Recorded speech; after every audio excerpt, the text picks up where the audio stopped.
All right, so get this. We're going deep on AI today. And you guys, this one is really something. Oh, yeah. Yeah. So you sent us tons of articles, even a YouTube video, Wow. all about this OmniHuman-1. Okay. And it's made by the same folks who created TikTok, ByteDance. Interesting. So clearly you all are super curious about it, and so are we. I can see why it's caught my attention for sure. Yeah. This isn't just another AI video maker. OmniHuman-1 is like next level stuff. Totally. I mean, we're talking AI that can take a single picture, like a random photo, and bam, makes a video of that person talking and moving around, like even dancing. Yeah. It's straight out of a sci-fi movie almost. It is. It is. And that's what we're going to break down for you today. Like, how does OmniHuman-1 even work? Why is everyone freaking out about it? And how could it, change the game for all of us? Well, one thing that's really amazing about OmniHuman-1 is that it can animate a full body. Oh, okay. We've seen AI that can make, like, talking heads. But this is so much more than that.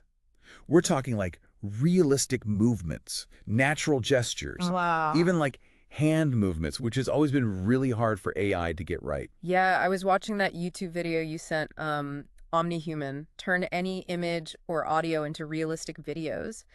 And they took this picture of Albert Einstein and they made him give this whole lecture, complete with like hand gestures and everything. It was wild. It's incredible, right? I mean, it really makes you wonder, like, what's real anymore? Yeah. And it's all because of the super advanced technology they use, like these things called diffusion models, which are like really smart AI systems that, they learn by looking at massive amounts of data. Right. And in this case, they fed it over 18,700 hours of human video footage. That's insane. It is a lot of video. Yeah. But that's how it learned to, like, really understand how humans move and express themselves. So it's not just like randomly making stuff up. It's actually learned from real people. Yeah, exactly. Wow.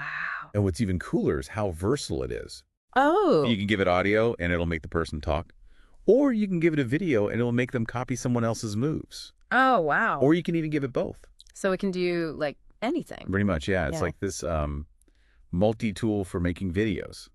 Okay, so let's say I'm a business owner, right? And I'm trying to, make some engaging content for like my social media. Okay. I could literally just snap a pic of myself, write up a little script, and have OmniHuman-1 just like make a whole video for me. Totally. Talk about saving time. Yeah, and it's not just social media. Like, think about what this could do for education. Right. We could create textbooks where historical figures, come to life and explain things to you. That's a cool idea. Right. Yeah. Or imagine like talking to a digital version of like a loved one who's passed away. Yeah, I mean, that might sound crazy, but it could actually be possible with how fast this tech is developing. Yeah.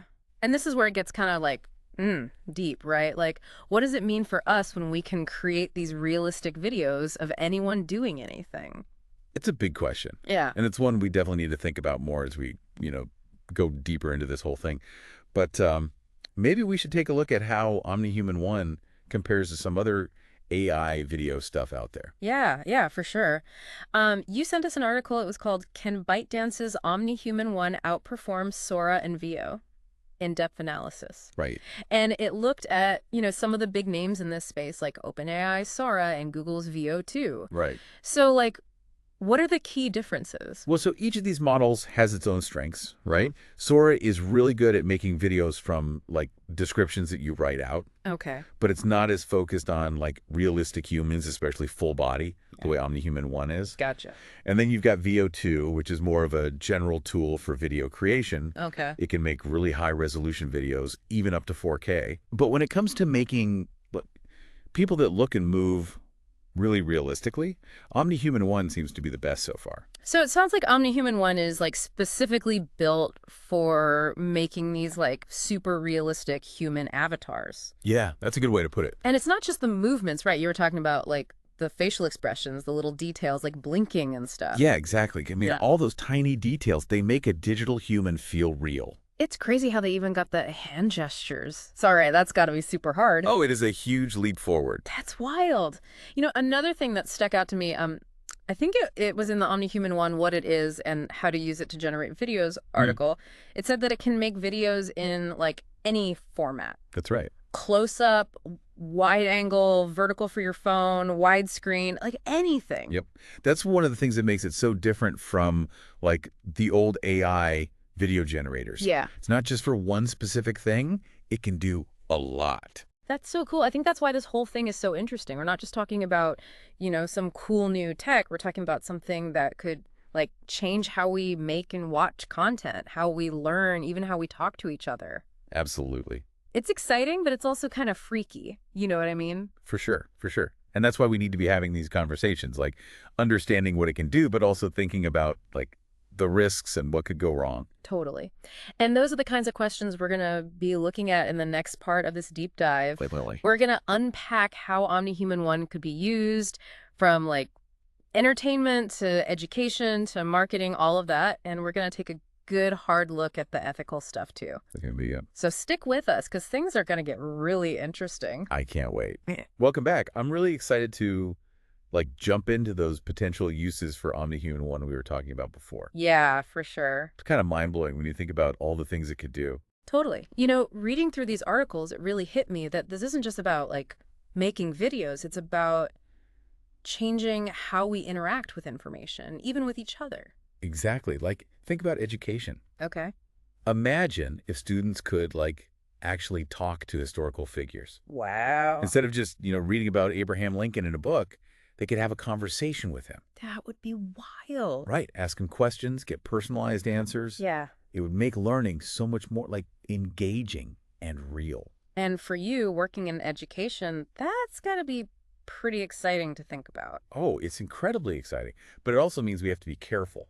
Oh, yeah, for sure. We need to make sure these digital versions of people are accurate and like respectful to different cultures. Right. We don't want to accidentally spread like wrong information or biases. That's a really good point. It's a reminder that even with tech like this, we still need humans involved to make sure things are done right. Absolutely. Okay, so let's switch gears for a second and talk about entertainment. Okay. One of the articles, I think it was the OmniHuman-1, what it is and how to use it to generate videos.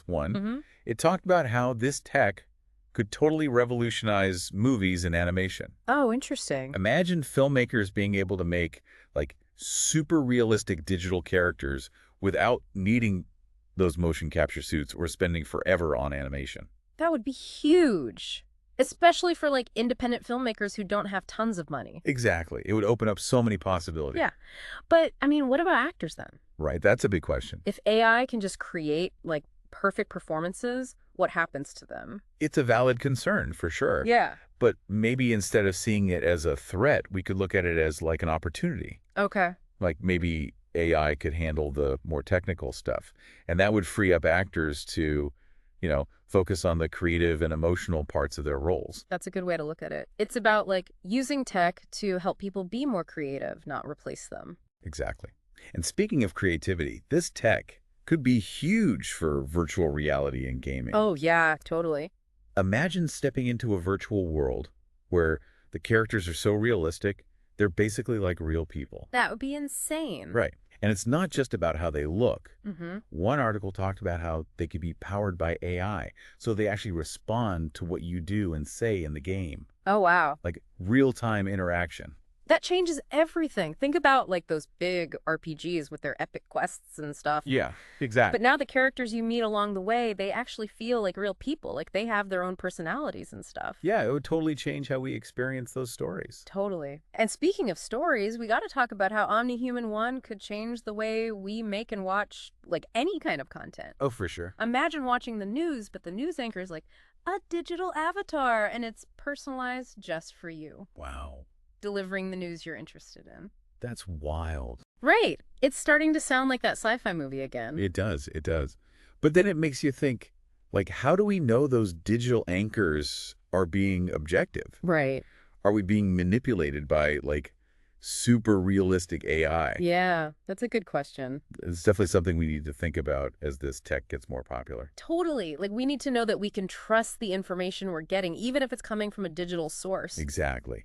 One thing that stuck out to me in that full-body deepfakes article was this idea of residual uncanny elements. Okay, what does that mean? So basically, even though OmniHuman-1 is, like, insanely realistic, there's still a chance that something about the AI-generated videos will just feel a little off. Oh, interesting. Like our brains can still tell it's not real. Yeah, kind of. Like we're wired to spot those little inconsistencies, even if we don't know exactly what they are. It's like a sixth sense for like fake stuff. Exactly. And that's why it's so important to be talking about all this. Yeah, for sure. This tech is like blurring the lines between real and fake. Right. And we need to be aware of that, even as those lines get harder to see. Absolutely. We can't just like sit back and watch this happen. Yeah. We need to be asking questions, making sure people are using it responsibly and shaping how this technology develops. Totally.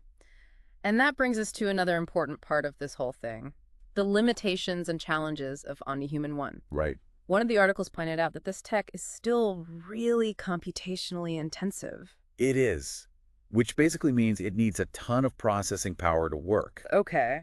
And right now, only big companies and research labs have access to that kind of power. Right, so that's a problem. It is, because it raises questions about, like, who gets to use this technology and who benefits from it. It's like we have this amazing tool that could change so many things, but we don't know how to make it available to everyone yet. Yeah, it's a tricky situation for sure. And it's not just about access, right? We also need to figure out how to use it responsibly. That's key. It's going to take collaboration and open discussions between the people making this tech, policymakers, and the public. Totally. And we, like, as individuals, need to stay informed, be critical thinkers, and make sure the people developing this tech are being transparent. It's about being empowered, not overwhelmed by all this. And that's Yeah. what we're hoping to do with this deep dive. Exactly. We're not trying to scare anyone or hype it up too much. Right. We just want to explore it, understand it, and give you the knowledge you need to, like, navigate this whole crazy new world. And speaking of navigating this new world, there's another big thing we need to talk about.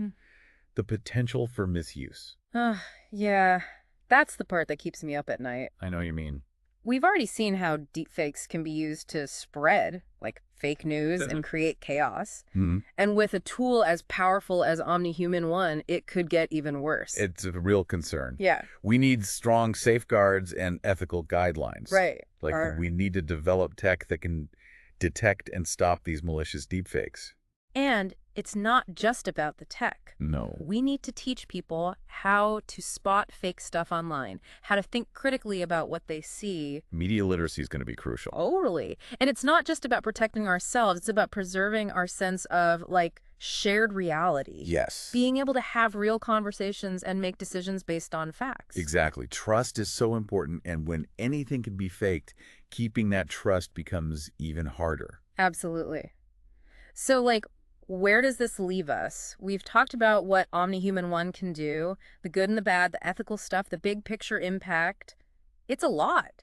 It is a lot to take in. I imagine some people might be feeling like excited, scared, maybe even a little freaked out by all this. Right. It's a technology that's pushing the limits of what we thought was possible. It's normal to feel uneasy about that. Definitely. But I think it's important to remember that we have a choice in all this. Okay. We have a voice, and we can shape how AI develops. Yeah, that's a good reminder. It's about asking those tough questions, holding the developers accountable, pushing for ethical rules, and most importantly, talking about this with each other. Totally. The future of AI isn't set in stone. We're all making it together. That's a good way to put it.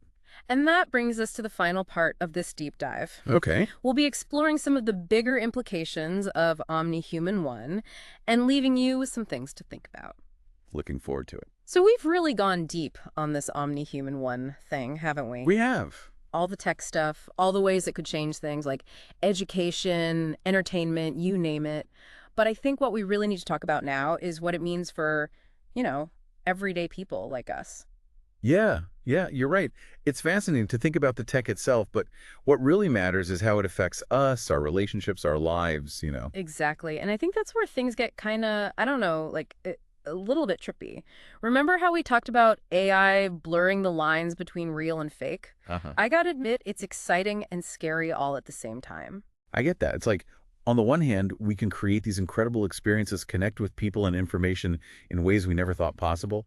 But then it also makes you question, like, what's real?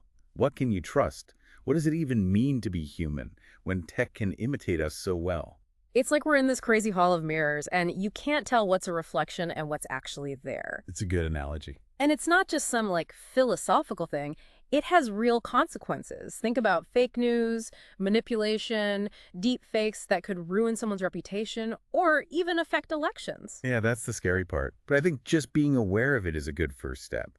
The more we understand about how this tech works, the better we can handle the challenges that come with it. So this deep dive, it's not just about OmniHuman-1 itself. It's about giving you the tools to think critically, to be smart about AI and how it's changing the world. Exactly.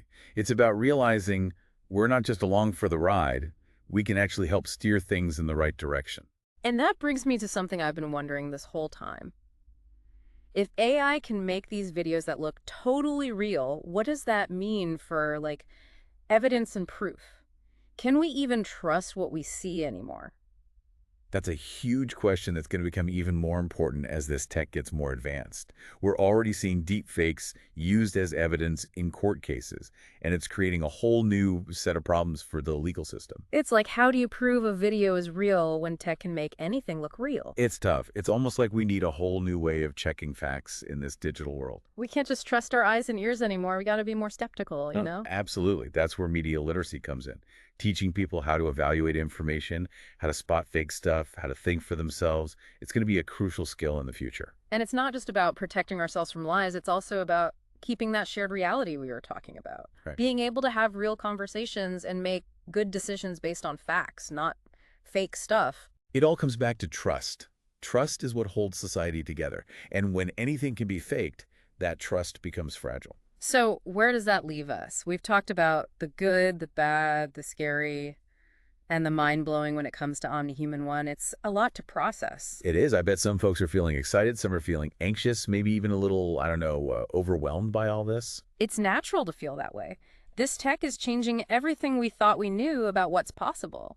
But we have to remember, we're not powerless. We have a choice in all this. Yeah. We can ask the hard questions, hold the people making this tech accountable, and fight for ethical guidelines. Right.